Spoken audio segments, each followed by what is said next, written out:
شادی کے بعد لڑکا پوری زندگی کبھی پاکستان واپس نہیں جائے گا، اس نے اس کو بھی مان لیا۔ شادی کے بعد لڑکا جہاں رہتا ہے مسلمان لوگوں میں، اس ایریے کو ہی چھوڑ دے گا ہمیشہ کے لیے، اور جو ہمارا عیسائیوں کا ایریا ہے یہاں آ کے گھر لے گا ہمارے پڑوس میں اور یہاں رہے گا۔ لڑکے نے یہ بات بھی مان لی۔ پھر انہوں نے کہا کہ شادی کے بعد جب یہ ہمارے پڑوس میں رہے گا تو جو کچھ ہم کھائیں گے وہی کچھ یہ بھی کھائے گا، یہ نہیں کہہ سکتا جی کہ یہ جائز نہیں، یہ جائز نہیں، فلاں نہیں۔ ہم سور کا گوشت کھائیں گے تو یہ بھی کھائے گا، ہم شراب پئیں گے تو یہ بھی پیے گا، کھانے پینے میں یہ انکار نہیں کر سکتا۔ اس نے کہا جی میں یہ بھی مانتا ہوں۔ اچھا، آخری شرط یہ ہے کہ ہم ہفتے میں ایک دن چرچ جاتے ہیں، اتوار کے دن، تو جس دن ہم چرچ جائیں گے یہ لڑکا ہمارے ساتھ بھی پابندی کے ساتھ چرچ میں جائے گا۔ ان کا مطلب یہ تھا کہ جائے گا تو یہ آہستہ آہستہ مسلمان کی جگہ عیسائی ہو جائے گا۔ اس نے کہا مجھے یہ بھی قبول ہے، ساری شرطیں مان لیں، اور ان سب شرطوں کو ماننے پر اس کی شادی اس لڑکی کے ساتھ ہو گئی۔ اب شادی کے دوسرے تیسرے دن لڑکے نے اچانک اپنا گھر چھوڑ دیا اور غائب ہو گیا۔ لوگوں کو سمجھ نہیں آتی تھی کہ آسمان پہ چلا گیا یا زمین نے نگل لیا، کیا ہوا اس کو۔ امریکہ اتنا بڑا ملک ہے کہ اگر ایک اسٹیٹ سے دوسری اسٹیٹ کوئی موو کر جائے تو پتہ بھی نہیں چلتا بندے کا۔ لوگ بڑے حیران، نہ ماں باپ کو پتہ کہاں گیا، نہ دوستوں کو پتہ کہاں گیا، اور جاب بھی اس نے وہاں سے چھوڑ دی، کسی دوسری کمپنی میں جاب کر لی۔ خیر 4-6 مہینے لوگ اس کا تذکرہ کرتے رہے، پھر یاد سے ہی ختم ہو گیا۔ اب یہ لڑکا اپنی بیوی کے ساتھ اس عیسائیوں کی بستی میں 2 سال رہا، بس یہ اپنی زندگی کو اس لڑکی کے ساتھ گزار رہا تھا، شراب پینا، عورت کے ساتھ ٹائم گزارنا، سارا دن اسی میں لگے رہنا، یہی اس کی زندگی کا مقصد بن گیا تھا۔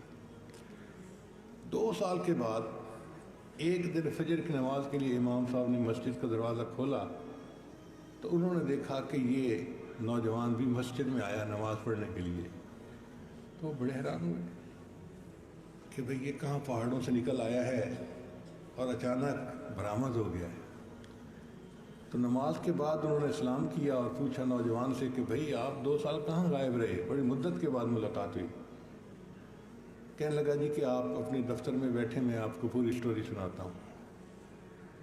پھر اس لڑکے نے سٹوری سنائی، کہنے لگا کہ میں اس لڑکی کے عشق میں ایسا گرفتار تھا کہ میں نے سب کچھ دو پہ لگا دیا، نہ کبھی والدین سے ملوں گا، نہ بھائی بہنوں سے ملوں گا، نہ وطن واپس جاؤں گا، نہ مسلمان دوستوں سے ملوں گا، اور میں نے کہا کہ میں عیسائیوں کے ماحول میں رہوں گا اور چرچ بھی جاؤں گا، اور جو کھاتے پیتے وہ ہیں وہی میں بھی کھاؤں پیوں گا۔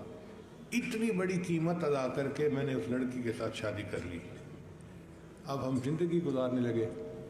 کہنے لگے نہ میں نماز پڑھتا تھا نہ کچھ اور کرتا تھا، لیکن میرے گھر میں دیوار کے اوپر ایک ریک بنا ہوا تھا کتابوں کا، اور ان میں ایک سبز رنگ کی کتاب تھی، سبز جلد والی، جو کہ قرآن مجید تھی۔ میں گھر میں آتے جاتے اس پر نظر ڈالتا اور اپنے دل میں کہتا کہ میں نفس کا غلام ہوں، میں نفس کا پجاری ہوں، میں برا انسان ہوں، میں نے اس لڑکی کی خاطر سب کچھ ضائع کر دیا ہے، مگر اے اللہ پروردگار تو تجھے ہی میں مانتا ہوں، اور یہ تیری کتاب ہے، اور میں اس قرآن کو محبت کی نظر سے دیکھتا۔ میری زندگی میں اور کوئی عمل ایسا نہیں تھا، بس آتے جاتے میں قرآن کو محبت کی نظر سے دیکھتا اور اپنے آپ کو ملامت کرتا تھا۔ 2 سال کے بعد ایک دن میں گھر داخل ہوا تو میں نے دیکھا کہ وہ قرآن پاک وہاں نہیں پڑھا ہوا تھا۔ تو میں نے بیوی سے پوچھا کہ ایک سبز رنگ کی کتاب جو پڑھی ہوتی تھی وہ کہاں گئی؟ اس نے کہا میں نے گھر کی صفائی کی، اور جس کتاب کو نہ آپ پڑھتے ہیں نہ میں پڑھتی ہوں، میں نے آج ان سب کتابوں کو اٹھا کے گندگی کے ڈھیر میں ڈال دیا ہے، ٹریش کین کے اندر پھینک دیا ہے۔ کہتے کہ جب میں نے یہ سنا تو میرے دل میں کرنٹ سا دوڑا، اور میں بھاگ کے گیا اور میں ٹریش کین سے وہ کتاب اٹھا کے لایا۔ اب میں اسے چوم بھی رہا ہوں، سینے سے بھی لگا رہا ہوں کہ یا اللہ یہ تیرا قرآن ہے، اور میری بیوی کافرہ ہے اور اس کو نہیں پتہ اس کی عظمت کتنی ہے۔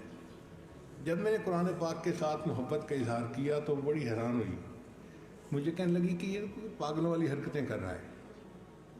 تو میں نے اس کو بتا دیا کہ ہاں یہ اللہ کا کلام ہے اور میں نہیں برداشت کر سکتا کہ اسے ٹریش کین کے اندر ڈالا جائے، میں اسے اٹھا کے لایا ہوں۔ کہتے وہ اگڑ گئی، کہنے لگی اچھا یا اس گھر میں رہوں گی یا اس گھر میں یہ کتاب رہے گی۔ میں نے کہا بھائی جو مرضی ہو تم فیصلہ کرنا کر لو، میں اب اس کتاب کو اپنے گھر سے نہیں نکال سکتا، یہ میرے اللہ کا کلام ہے۔ کہتے اس نے اپنا بریف کیس بنایا اور وہ اپنے ماں باپ کو بتانے چلی گئی کہ اس کے اندر ابھی بھی اسلام کے جراثیم باقی ہیں۔ وہ بچی اپنے ماں باپ کو بتانے چلی گئی اور میں مسجد میں آ کے اپنے اللہ کو منانے کے لیے آ گیا۔ اللہ نے اس قرآن مجید کی محبت کی وجہ سے اس کے ایمان کی حفاظت فرما دی، پھر باقی زندگی اس نے بڑے اچھا مومن بن کے زندگی گزاری۔ تو دیکھیے بچپن میں اس نے اللہ کی محبت سیکھی تھی، قرآن کی محبت سیکھی تھی، اس کی وجہ سے اللہ نے اس کے ایمان کی حفاظت فرما دی۔ اس لیے بچپن کی باتیں بچپن میں بھی انسان کو نہیں بھولتی۔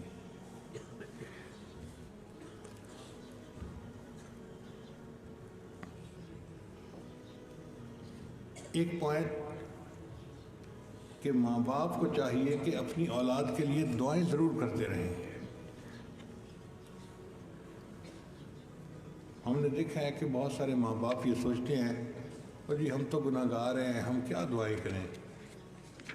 بھائی شریعت یہ کہتی ہے کہ ماں باپ گناہ گار بھی ہوں تب بھی اولاد کے بارے میں اللہ ان کی دعائیں اس طرح قبول کرتے ہیں جس طرح اولیاء اللہ کی دعاؤں کو قبول کیا جاتا ہے۔ وہ ماں باپ ہے نا، ان سے زیادہ مخلص کون ہو سکتا ہے؟ تو ماں باپ اگر نیک نہ بھی ہوں تب بھی اولاد کے بارے میں ان کی دعائیں اولیاء کی دعاؤں کی طرح قبول ہوتی ہیں۔ تو ماں باپ دعائیں کرتے رہیں کہ اللہ ہماری اولاد کو نیک بنا دے، دیندار بنا دے، متقی بنا دے، اپنا ولی بنا دے۔ جتنا مانگ سکتے ہیں مانگیں، کیا پتہ کس وقت کی مانگی دعا اللہ کے ہاں قبول ہو جائے۔ بلکہ اگر کبھی غصہ بھی آئے تو بد دعا دینے کی بجائے دعا ہی دیں۔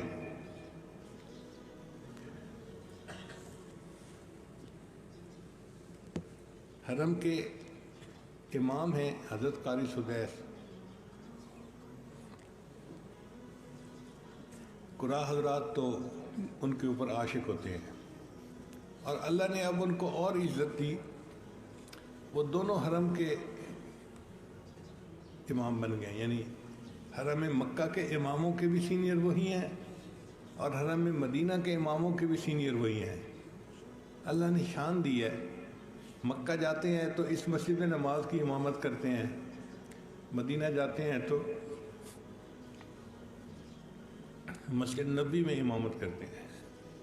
ایک دفعہ ہم سے کسی نے سوال پوچھا کہ حضرت آپ کو یہ مقام اللہ نے کیسے دیا کہ آپ امام الائمہ ہیں؟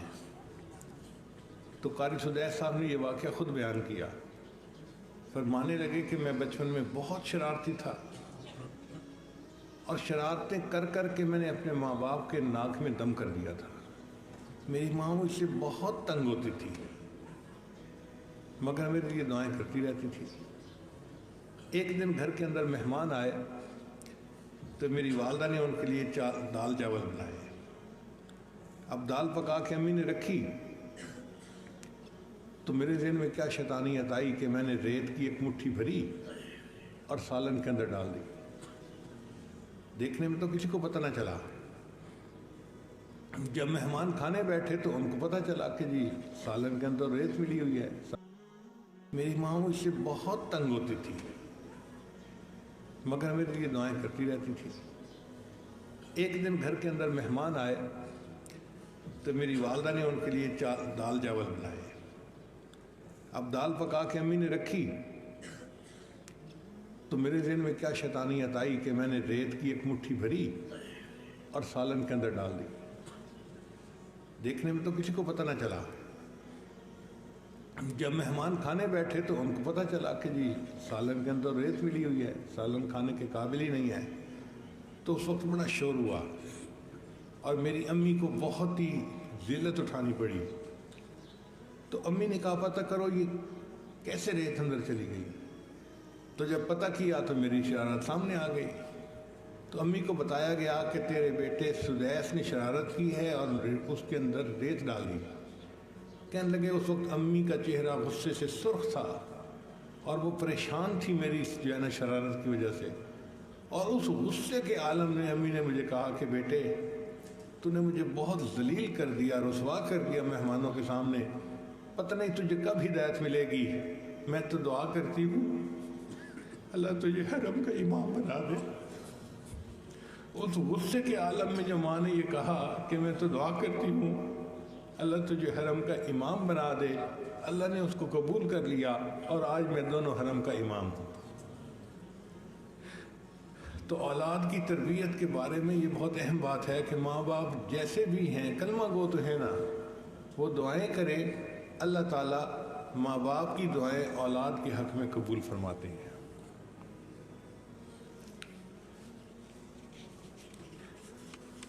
اور تیسرا اصول یہ ہے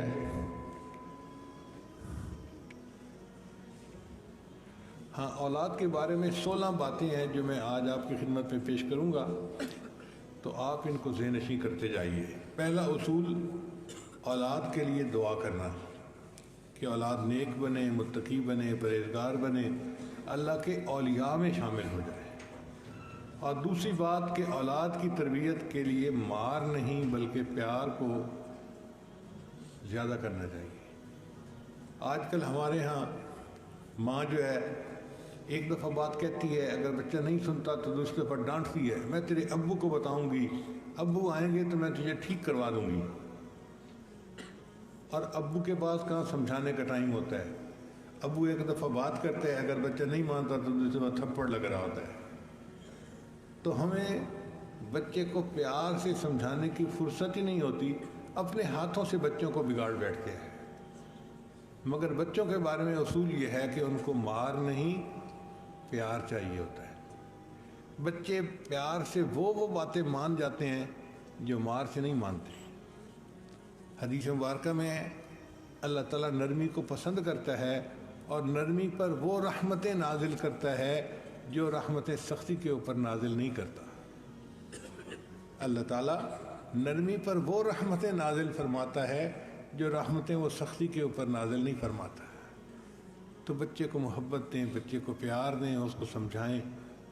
اور یہ اگر تھوڑے پیار سے نہ مانے تو بھئی زیادہ پیار دو. جب آپ زیادہ پیار دیں گے تو پھر بچے کو بات سمجھ آ جائے گی. چنانچہ ایک واقعہ اسکول ٹائم پہ ہے مگر اس وقت میں آپ کی خدمت میں پیش کر دیتا ہوں. ایک بچہ تھا، اس کا نام تھا احمد، 6ٹھی کلاس میں پڑھتا تھا. یہ پریکٹیکل واقعہ ہے، سنی سنائی بات نہیں ہے. اس کے والد نے اس بچے کو ایک دن کہا کہ بیٹا تم یہ کوشش کرو کہ نبی علیہ الصلوۃ والسلام کا نام نامی اسم گرامی جب بھی زبان پہ آئے تو تم باوضو، بے وضو نام نہ لینا. ان کے والد صاحب جو تھے وہ نبی علیہ السلام کے عاشق تھے. تو بچے نے دل میں ارادہ کر لیا کہ ٹھیک ہے میں نبی علیہ السلام کا نام ہمیشہ وضو سے لوں گا. اب یہ سلسلہ چلتا رہا. اللہ کی شان دیکھیں کہ ہائی اسکول میں ایک کنوکیشن ہوئی، سالانہ جلسہ جس کو کہتے ہیں. اب اس میں جو دینیات کے استاد تھے انہوں نے کچھ بچوں کو نعتیں سکھائیں، نظمیں سکھائیں. تو بچوں نے اچھی تیار کی. اس میں انہوں نے احمد کو بھی ایک نظم سکھائی. احمد کی آواز اتنی اچھی تو زیادہ نہیں تھی مگر جس محبت سے وہ بات وہ پڑھ رہا تھا نا، وہ اس کا جذبہ قابل دید تھا. استاد کو اچھا لگا اور استاد نے کہہ دیا کہ چلو ٹھیک ہے تم بھی تیاری کر لو. انہوں نے ڈپٹی کمشنر کو بلایا ہوا تھا مہمان خصوصی. اب احمد کا وقت آیا تو اس نے نعت پڑھی، وہ نبیوں میں رحمت لقب پانے والے، مرادیں غریبوں کی برلانے والے. پھر جب ڈپٹی کمشنر نے آخری تقریر کرنی تھی، صدارتی تقریر جس کو کہتے ہیں، تو اس نے کہا کہ ہمارے معاشرے کی خرابی کی بنیادی وجہ یہ ہے کہ کہ استاد غافل ہیں، وہ بچوں پہ توجہ نہیں دیتے۔ جیسے کہ ابھی ایک لڑکا پڑھ رہا تھا، وہ نبیوں میں رحمت لقب پانے والے، مرادیں غریبوں کی برلانے والے، جبکہ لکھنے والے شاعر نے تو کلام یوں لکھا، وہ نبیوں میں رحمت لقب پانے والا، مرادیں غریبوں کی برلانے والا۔ تو مجھے لگتا ہے کہ جس استاد نے یہ نظم تیار کروائی، یا تو وہ کانوں سے بہرا تھا، یا وہ پرلے درجے کا غافل استاد ہے کہ جس کو سمجھ ہی نہیں کہ استاد لڑکا پڑھ کیا رہا ہے۔ اب پورے اسکول کے استادوں کے سامنے وہ جو دینیات کے ٹیچر تھے ان کی بے عزتی ہوئی، تو ان کو دل میں بڑا غصہ آیا کہ میں نے اس بچے کو کہا تو تھا کہ بھئی یہ لفظ نہیں، یہ لفظ ہے، مگر بچے نے اپنی بات ہی کی اور والے کی جگہ والے بھی پڑھا۔ خیر بات آئی گئی ہو گئی۔ اب اگلا سال شروع ہو گیا، نیا سال جیسے تعلیم میں شروع ہوتا ہے نا، تو سال کے ابتدائی دنوں میں ایڈجسٹمنٹس ہوتی ہیں کہ کس ٹیچر نے کس مضمون کو پڑھانا ہے۔ ایک ٹیچر آئے نہیں تھے، تو اب یہ جو کلاس کے بچے تھے نا، یہ بیٹھے اونچا اونچا باتیں کر رہے تھے، بول رہے تھے، شرارتیں کر رہے تھے۔ تو ہیڈ ماسٹر نے سوچا کہ بھئی اگر یہ بچے زیادہ شرارتیں کریں گے، شور مچائیں گے، تو دوسری کلاس کے بچے ڈسٹرب ہوں گے، اس لیے اگر کوئی استاد فارغ ہے تو اس کو میں کہتا ہوں کہ وہ آئے اور کلاس کے اندر بچوں کو ذرا خاموش کروا دے۔ اسٹاف روم سے پتہ کیا تو دینیات کے ٹیچر فارغ تھے۔ استاد نے کہا کہ جی آپ آئیں اور اس کلاس کا پیریڈ لے لیں، ایک پیریڈ تفریح سے پہلے کا اور ایک پیریڈ تفریح کے بعد کا۔ ان کا بہت اچھا، وہ ٹیچر کلاس میں آ گئے۔ اب انہوں نے کلاس کے بچوں کو باتوں میں لگا لیا کہ بچوں تمہارے اصل ٹیچر تو آئے نہیں جنہوں نے سائنس کا مضمون پڑھانا ہے، تو میں تو اس لیے آیا ہوں کہ آپ لوگ جو ہیں مصروف رہیں اور باقی کلاسوں کو آپ ڈسٹرب نہ کر سکیں۔ چنانچہ میں ایسے کرتا ہوں کہ چھوٹے چھوٹے سوال پوچھتا ہوں، آپ لوگ جواب دیتے رہنا، وقت بھی گزر جائے گا اور معلومات بھی بڑھ جائیں گی سب کی۔ چنانچہ اس نے نام پوچھنے شروع کر دیے، جی کہ حج کس شہر میں کرتے ہیں، کعبہ کس شہر میں ہے، نبی علیہ السلام کس شہر کے اندر مدفون ہے۔ چھوٹے چھوٹے سوال بچوں سے پوچھے اور بچے جواب دیتے رہے۔ اللہ کی شان دیکھیں کہ احمد کی باری آئی تو ٹیچر نے پوچھا کہ بتاؤ ہمارے نبی علیہ السلام کا نام کیا ہے۔ احمد کھڑا تو ہو گیا اپنی سیٹ سے، لیکن اس نے نام نہیں بتایا۔ تو ٹیچر نے کہا کہ تمہیں نام آتا ہے؟ اس نے سر ہلایا کہ جی نام آتا ہے۔ تو ٹیچر یہ سمجھا کہ یہ ضدی بچہ ہے، یہ استاد کی بات کو کوئی اہمیت ہی نہیں دیتا، اپنی مرضی کرتا ہے۔ اس کو غصہ آیا، اور پہلے غصہ اس نعت کے الفاظ پر بھی آیا تھا کہ میں نے کہا تھا کہ والا پڑھنا اور اس نے والے پڑھا، تو میں اس کی ضد کو آج ختم کرتا ہوں۔ چنانچہ وہ ذرا سخت لہجے میں بولے کہ احمد بتاؤ کیا نام ہے، اگر نہیں بتاؤ گے تو میں تمہاری خوب پٹائی کروں گا۔ اب احمد چپ کر کے کھڑا ہے لیکن نام نہیں بتا رہا۔ خیر استاد نے ایک دو دفعہ پوچھنے کے بعد اس کے دو چار تھپڑ لگائے، ایک تو مکے لگائے۔ احمد نے کبھی مار نہیں کھائی تھی، پوری کلاس کے سامنے جب اس کو مار پڑی تو اس کو تکلیف پہنچی۔ اب وہ رو رہا ہے، آنسو بہہ رہے ہیں۔ اتنے میں گھنٹی بجی، تفریح ہو گئی۔ چنانچہ کلاس کے سب بچے چلے گئے تفریح منانے کے لیے۔ جب سب چلے گئے تو احمد بھی اٹھا اور باہر گیا اور ہاتھ منہ دھو کے واپس آ کے اپنی سیٹ پہ بیٹھ گیا۔ جب ریسیس ختم ہوئی تو دینیات کے ٹیچر پھر کلاس میں آئے۔ اب ان کے ہاتھ میں ڈنڈا بھی تھا۔ ان کا احمد کھڑے ہو جاؤ، پہلے تو میں نے تمہیں تھپڑ اور مکے مارے ہیں نا، اب میں ڈنڈا توڑوں گا تمہارے اوپر۔ ویڈیو کے نیچے سبسکرائب کے بٹن پہ کلک کریں، بیل کے آئیکن پہ کلک کیجیے تاکہ ہر نئی ویڈیو